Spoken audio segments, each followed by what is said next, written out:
आपके चैनल के माध्यम से मैं एक और चीज़ बताना चाहता हूँ।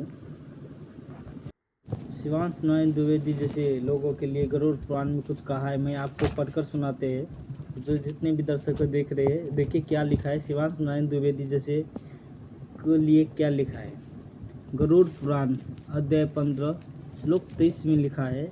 मैं बताता हूँ पढ़कर परमात्मा की दया से। तब अपवाद अर्थात मिथ्या ज्ञान या भ्रम ज्ञान के निराकरण से रस्सी में सर्प की भ्रांति के निराकरण पूर्वक रस्सी की वास्तविकता ज्ञान के समान ब्रह्म रूपी सत्य वस्तु के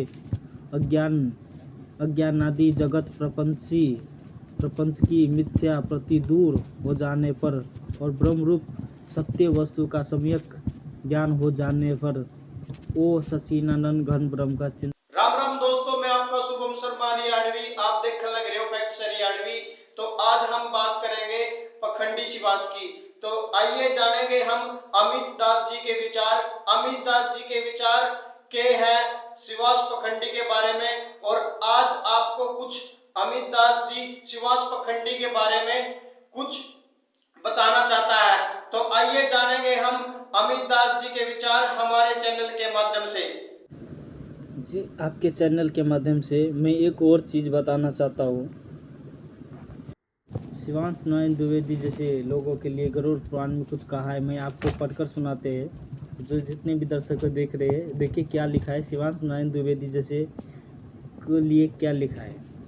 गरुड़ पुराण अध्याय 15 श्लोक 23 में लिखा है। मैं बताता हूँ पढ़कर परमात्मा की दया से। तब अपवाद अर्थात मिथ्या ज्ञान या भ्रम ज्ञान के निराकरण से रस्सी में सर्प की भ्रांति के निराकरण पूर्वक रस्सी की वास्तविकता ज्ञान के समान ब्रह्म रूपी सत्य वस्तु के अज्ञानादि जगत प्रपंच की मिथ्या प्रति दूर हो जाने पर और ब्रह्म रूप सत्य वस्तु का सम्यक ज्ञान हो जाने पर वो सच्चिदानंद घन ब्रह्म का चिंतन करने लगता है। यहाँ पर स्पष्ट किया गया है जो मिथ्या ज्ञान या भ्रम ज्ञान में जो भी भ्रांति है भ्रांति में फंसे हुए अर्थात उसका निराकरण हो जाता है। मिथ्या ज्ञान का भ्रांति में फंसे हुए उसका ज्ञान की जब निराकरण जिसका संशय दूर हो जाता है भ्रम में फंसे हुए का संशय दूर हो जाता है, उसकी डाउट की क्लियर हो जाती है, निराकरण हो जाती है, समाधान हो जाता है। तब वो किसके समान सच्चाई ज्ञान के समान परमात्मा रूपी सच्चाई सत्य ज्ञान के साथ उसका भ्रांति दूर हो जाता है, उसकी भ्रम टूट जाती है। मिथ्या ज्ञान के में जो फंसे थे उसका संख्या का समाधान हो जाता है, अर्थात उसकी डाउट क्लियर हो जाने पर जब परमात्मा ब्रह्म रूपी सत्य वस्तु का सम्यक ज्ञान परमात्मा का ज्ञान हो जाने पर वो सच्चिदानंद घन ब्रह्म अर्थात पूर्ण परमात्मा अर्थात परम अक्षर ब्रह्म की साधना चिंतन करने लगता है। अर्थात उसका पूर्ण परमात्मा की चिंतन करने लगता है। जबकि ये लोग ब्रह्मा विष्णु महेश जो है इतने पर ही अटके हुए हैं। अभी ये लोग तो ब्रह्म की भी साधना चिंतन नहीं करते। जब सच्चिदानंद घन ब्रह्म से तो बहुत दूर है। तो ऐसे लोगों के यहाँ पर स्पष्ट होता है कि शिवांश नारायण द्विवेदी जैसे लोग अभी मिथ्या ज्ञान में भ्रम ज्ञान में भ्रमित है। जब इनको सत्य ज्ञान का आभास होगी, जब इसकी भ्रम दूर हो जाएगी, तब ये इन जैसे लोगों सच्चिदानंद घन ब्रह्म का चिंतन करेगी। यहाँ पे गरुड़ पुराण में स्पष्ट लिखा है। लेकिन इसका यहाँ पे स्पष्ट हो गया है कि ये लोग अभी तक सच्चिदानंद घन ब्रह्म का चिंतन नहीं कर रहा है। इससे सिद्ध होता है कि शिवांश नारायण द्विवेदी जैसे जितने भी लोग हैं मिथ्या ज्ञान में भ्रांति वाले ज्ञान में अभी तक भ्रमित है। जी, सभी को राम राम। सत साहेब जो लखनऊ उत्सव में मेला के उत्सव में संत रामपाल जी महाराज द्वारा लिखित पुस्तक सतग्रंथों से आधारित प्रमाणित पुस्तक वितरण किया जा रहा था, सेवा की जा रही थी, स्टॉल लगाए गए थे। जिस पुस्तक में शिवांश नारायण द्विवेदी जैसे लोग 2-4 गुंडे को लेकर गए और कहते हैं कि इस पुस्तक में अश्लील बातें लिखे हैं, माता पार्वती का अपमान किया है, माता दुर्गा का अपमान किया है, जबकि ऐसा कुछ नहीं है। फिर भी ये लोगों को भड़काने के लिए ऐसे ऐसा बातें बोलते हैं कि माता पार्वती का अपमान हो रहा है, संभोग के बारे में लिखा है कि माता पार्वती का साथ संभोग किया, ऐसे ऐसे कुछ गलत टिप्पणी करते हैं।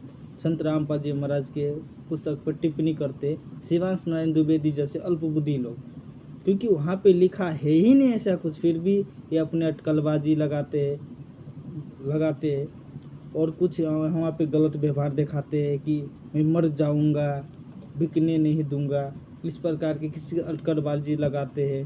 अरे भाई, ये मनुष्य जन्म मरने के लिए नहीं मिला है, मरना तो सबके एक दिन, लेकिन सत भक्ति कर लो।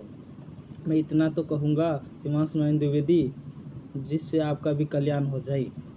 और बात रही शिवांश नारायण द्विवेदी, आपने जो की थी बात की उस पुस्तक में माता पार्वती के बारे, सीता के बारे में संभोग का जनक बात गलत टिप्पणी की है। उस पुस्तक में ऐसा कुछ नहीं लिखा है। और दर्शकों भी जो सुन रहे ये बात देखिए, यहाँ पे लिखा नहीं है ऐसा, लेकिन फिर भी शिवांश नारायण द्विवेदी जैसे लोग कुछ ऐसे गलत अफवाह फैलाते हैं, भ्रम फैलाते हैं। जबकि वहाँ का प्रकरण ये है कि जब श्री रामचंद्र जी माता सीता को ढूंढने जंगल में भटक रहे होते, उस टाइम शिव जी ऊपर से देख रहे होते। शिव जी उसको नमस्कार करते हैं। उसके बाद तो पार्वती माता पूछते हैं कि आप किसको प्रणाम कर रहे हो? तब शिव जी जवाब देते हुए कहते, मैं विष्णु अवतार श्री रामचंद्र जी को नमस्कार किया, तो प्रणाम किया। तो वहाँ पे माता पार्वती सोचे जंगलों में भगवान ऐसे दुख पाते हैं। तो शिव जी बोले वास्तव में ही श्री विष्णु जी का ही अवतार है श्री रामचंद्र जी। माता पार्वती को संशय हुआ, कहने का सोचा कि मैं परीक्षा लूँगा सचमुच है कि नहीं है। तो शिव जी बोले नहीं, परीक्षा नहीं लेनी, क्योंकि वो मेरे बड़े भाई है और उनकी पत्नी मेरी माँ तुल्य है। आप ऐसा कभी गलत ऐसा कार्य भी मत करना, परीक्षा लेने का सोचना भी मत। तो वहाँ पे हाँ बोल दे, लेकिन माता पार्वती ने तो वहाँ पे परीक्षा लेने की सोची वास्तव में है कि नहीं है। लेकिन इसी से प्रकरण है, जब जाती है तो वहाँ पे संत रामपाल जी महाराज की पुस्तक में लिखिए कि प्यार करेगी, प्यार करते प्रेम करेगी और संतोष करेगी। इतनी सी बात के लेकर वहाँ पे संभोग बना दिया। संतोष का अर्थ होता है संतुष्ट, प्रसन्नता, खुशी, जबकि इतनी सी बात के लेकर ये सेक्सुअल एक्टिविटी संभोग बना दिया। शिवांश नारायण द्विवेदी जैसे अल्पबुद्धि लोग, अज्ञानी लोग, ऐसे गलत जिसकी अंदर नेगेटिविटी है, कहाँ से पॉजिटिविटी सोचेगी। इसीलिए उसके अंदर नेगेटिविटी था, वो नेगेटिव ही सेंस में ले गया। जबकि वहाँ पे कहने का अर्थ है जब सीता माता मिल जाएगी तो मुझसे प्यार करेगी और संतोष हो जाएगी, मुझको देखेगी तो संतोष हो जाएगी, मेरी सीता मिल गई। इतनी सी बात के लिए इतना बड़ा गलत अफवाह फैलाया, गलत सेंस में ले गया शिवांश नारायण जैसे द्विवेदी। और अब वहाँ पे संतोष करेगी, संतुष्ट हो जाएगी कि मेरी सीता मिल गई। वहाँ पे वो भी संतोष करेगी, क्योंकि मेरी जो मिल गई, मेरी राह मिल गई, मेरी सीता मिल गई, संतोष हो जाएगी। उसको भी संतोष, माता भी संतोष, श्री रामचंद्र जी भी संतोष हो जाएगी। कि किसी तरह की कोई बच्चा होता है, उसकी बच्चा पढ़ने गई है, जब वो आ जाते खा जाते ना, खाना वाना खा लेते, टेंशन फ्री हो जाते, तो बोलते ओह संतोष हो गया, मेरा पुत्र संतान, मेरे संतान खाना वाना खा लिया, मैं टेंशन अभी संतुष्ट हूँ, है ना। तो इतनी सी बात, अब खुश हूँ मैं, खाना वाना खा लिया, टेंशन से मुक्त हो गया। इतनी सी बात को लेकर संतोष का अर्थ कभी भी संभोग होता ही नहीं। खुश